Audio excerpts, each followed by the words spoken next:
നമസ്കാരം. കർമ്മ ന്യൂസിലേക്ക് സ്വാഗതം.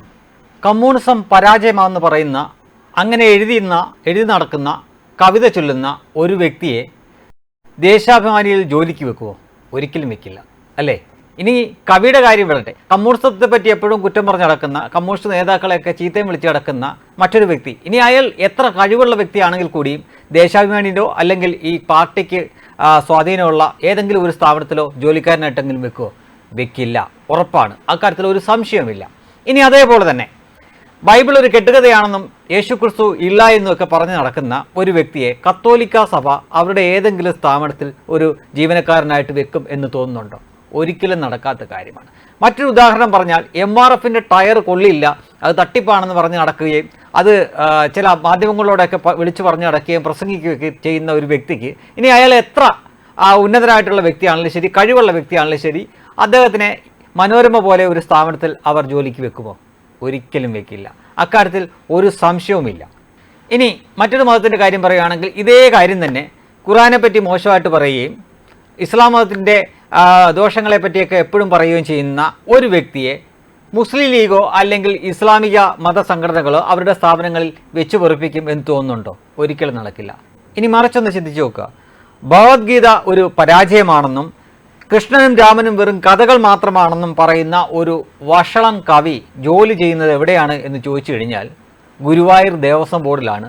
ആ ഗുരുവായൂർ ദേവസ്വം ബോർഡിൽ നിന്ന് മാസാമാസം ഇയാൾക്ക് ശമ്പളവും കിട്ടുന്നുണ്ട് എന്ന് പറഞ്ഞു കഴിഞ്ഞാൽ അത് വിശ്വസിക്കാതിരിക്കാൻ നിങ്ങൾക്ക് പറ്റുമോ? എന്നാൽ വിശ്വസിക്കണം. ഈ കാര്യം നിങ്ങൾ കേൾക്കേണ്ടത് ഞാൻ ആദ്യം പറഞ്ഞ കുറച്ച് ഉദാഹരണങ്ങളുണ്ടല്ലോ, അതുമായിട്ട് താരതമ്യം ചെയ്തുകൊണ്ട് വേണം. ലോകത്ത് മറ്റൊരിടത്തും സംഭവിക്കാത്ത കാര്യം കേരളത്തിൽ മാത്രമാണ് സംഭവിക്കുന്നത്. ഇനി ഈ ദേവസ്വം ബോർഡ് എന്ന സംഗതി യഥാർത്ഥത്തിൽ ഹൈന്ദവ വിശ്വാസികളുടെ ആയിരുന്നു എങ്കിൽ ഇങ്ങനെയൊരു സംഭവം അവിടെ നടക്കില്ലായിരുന്നു.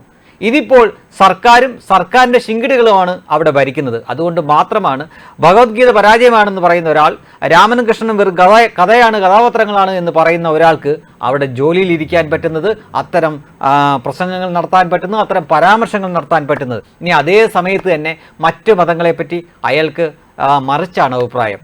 ഇതെല്ലാം ചില പ്രീണനത്തിൻ്റെ ഭാഗമായിട്ടാണ്. അങ്ങനെ പ്രീണിപ്പിച്ച് നിർത്തിയാൽ മാത്രമേ ഇതുപോലുള്ള സ്ഥാനലബ്ധി ലഭിക്കൂ, മറ്റ് പുരസ്കാരങ്ങൾ ലഭിക്കൂ, സമൂഹത്തിൽ ശ്രദ്ധിക്കപ്പെടൂ. അതിനുവേണ്ടി ചെയ്യുന്ന കാര്യമാണ്. ഇനി ഇതേ വ്യക്തി തന്നെ മറ്റൊരു മതത്തെപ്പറ്റി പറഞ്ഞിരിക്കുന്ന ഒരു പരാമർശവും കൂടെ, ഒരു പ്രസ്താവന കൂടി ഞാനൊന്ന് വായിച്ച് കേൾപ്പിക്കാം. കുട്ടിക്കാലത്ത് മദ്രസയിൽ വായിക്കാൻ പോകുന്ന കുട്ടികൾ അറിവില്ലാതെ പറയുമായിരുന്നു, മുസ്ലിങ്ങൾക്ക് ഖുർആൻ ഓതാൻ പറ്റൂ, അല്ലെങ്കിൽ കണ്ണ് പൊട്ടിപ്പോകും. ആ വാചകം തന്നെ തെറ്റാണ്. അതെന്താണ് തെറ്റെന്ന് ചോദിച്ചു കഴിഞ്ഞാൽ, കുട്ടിക്കാലത്ത് മദ്രസയിൽ വായിക്കാൻ പോകുന്ന കുട്ടികൾ അറിവില്ലാതെ പറയുമായിരുന്നു. അല്ല, ഈ ആലങ്കോട് ലീലാകൃഷ്ണ, ഈ അറിവ് കിട്ടാൻ വേണ്ടിയിട്ടാണല്ലോ കുട്ടികളെ മദ്രസയിൽ പറഞ്ഞു വിടുന്നത്. അപ്പോൾ മദ്രസയിൽ പോകുന്ന കുട്ടികൾ എങ്ങനെ അറിവില്ലാതാവുന്നത്? അപ്പോൾ അത് തന്നെ തെറ്റല്ലേ? അപ്പോൾ ആ കുട്ടികൾ പറയുമായിരുന്നു, മുസ്ലിങ്ങൾക്ക് ഖുർആൻ ഓതാൻ പറ്റൂ, അല്ലെങ്കിൽ കണ്ണ് പൊട്ടിപ്പോകുമെന്ന്. അപ്പോൾ ഈ കുട്ടികൾ കുഞ്ഞിലെ പറഞ്ഞ കാര്യങ്ങൾ ഇയാളങ്ങ് വിശ്വസിച്ചു. അതാണ് അയാൾ സ്ഥാപിക്കാൻ വരുന്നത്. മുതിർന്നപ്പോഴാണ് ഖുർആൻ പരിഭാഷകൾ തേടിപ്പിടിച്ച് വായിച്ചപ്പോഴാണ് മനസ്സിലായത് ഖുർആൻ കണ്ണ് പൊട്ടിക്കുന്ന ഗ്രന്ഥമല്ല, കണ്ണ് തുറപ്പിക്കുന്ന ഗ്രന്ഥമാണെന്ന്. എങ്ങനെയുണ്ട്? ആലങ്കോട് ലീലാകൃഷ്ണൻ, ഈ മഹാനെപ്പറ്റി തന്നെയാണ് ഞാൻ ഇത്രയും നേരം പറഞ്ഞുകൊണ്ടിരുന്നത്. ഇയാൾ ഗുരുവായൂർ ദേവസ്വം ബോർഡിലെ ജീവനക്കാരനാണ്.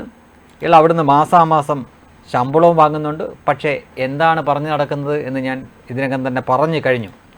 ഇനി ഇസ്ലാം മതത്തിനെ പറ്റിയും ഖുർആനെ പറ്റിയും അദ്ദേഹം പറഞ്ഞ കാര്യങ്ങൾ, അതിനോട് ചേർത്ത് പറഞ്ഞ കാര്യങ്ങൾ, ഖുർആൻ്റെ പരിഭാഷ, അതായത് അറബിയെ പുള്ളിക്ക് അറിയില്ല, ഖുർആൻ്റെ പരിഭാഷ തേടിപ്പിടിച്ച് അത് പഠിച്ചപ്പോഴാണ് അതിൻ്റെ മഹത്വം മനസ്സിലായെന്നും ഖുർആൻ കണ്ണുപൊട്ടിക്കില്ല, കണ്ണു തുറപ്പിക്കുകയാണ് എന്നൊക്കെ അദ്ദേഹത്തിന് മനസ്സിലായിരുന്നു. പക്ഷേ ലോകം പറയുന്ന തിരിച്ചാണ്.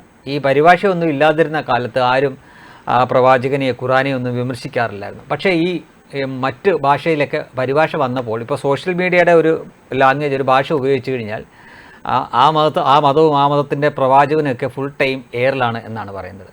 അപ്പോൾ അതാണ് യാഥാർത്ഥ്യം. പക്ഷേ ഇവിടെ ആലങ്കോട് ലീലാകൃഷ്ണൻ എന്ന ഈ വ്യക്തി തിരിച്ചാണ് പറയുന്നത്. അപ്പോൾ ഇതൊക്കെ ചില പ്രീണനങ്ങളുടെ ഭാഗമായിട്ട് പറയേണ്ടി വരുന്നതാണ്. ലോകത്ത് മറ്റേതെങ്കിലും ഒരു മതസ്ഥന് ഈ ഒരു ഗതികേടുണ്ട് എന്ന് തോന്നുന്നില്ല. മറ്റൊരു മതത്തിനെ പ്രീണിപ്പിച്ച് പറയണമെങ്കിൽ സ്വന്തം മതത്തെയും ആ മതത്തിലുള്ള ബിംബങ്ങളെയുമൊക്കെ ഇടിച്ച് താഴ്ത്തി ഇകഴ്ത്തി പറയേണ്ട ഗതികെട്ട ഒരു അവസ്ഥ ഈ കേരളത്തിലെ ഹൈന്ദവന് മാത്രമേ ഉള്ളൂ. ലോകത്ത് മറ്റൊരു ജനവിഭാഗത്തിനും മതവിഭാഗത്തിനും ഈ ഒരു അവസ്ഥ ഇല്ല എന്ന് ആവർത്തിച്ച് പറഞ്ഞുകൊള്ളട്ടെ. ഇവിടെ കുനിഞ്ഞു നിൽക്കുക മാത്രമല്ല, ആലങ്കോട് ലീലാകൃഷ്ണനെ പോലെയുള്ളവർ മുട്ടിലിഴയുകയും മറ്റു പലതും ചെയ്യുകയൊക്കെ ചെയ്യുകയാണ് എന്ന് പറയേണ്ടി വരുന്നതിൽ ഖേദമുണ്ട്. പക്ഷേ അതാണ് യാഥാർത്ഥ്യം. വെബ് ഡെസ്ക് കർമ്മ ന്യൂസ്.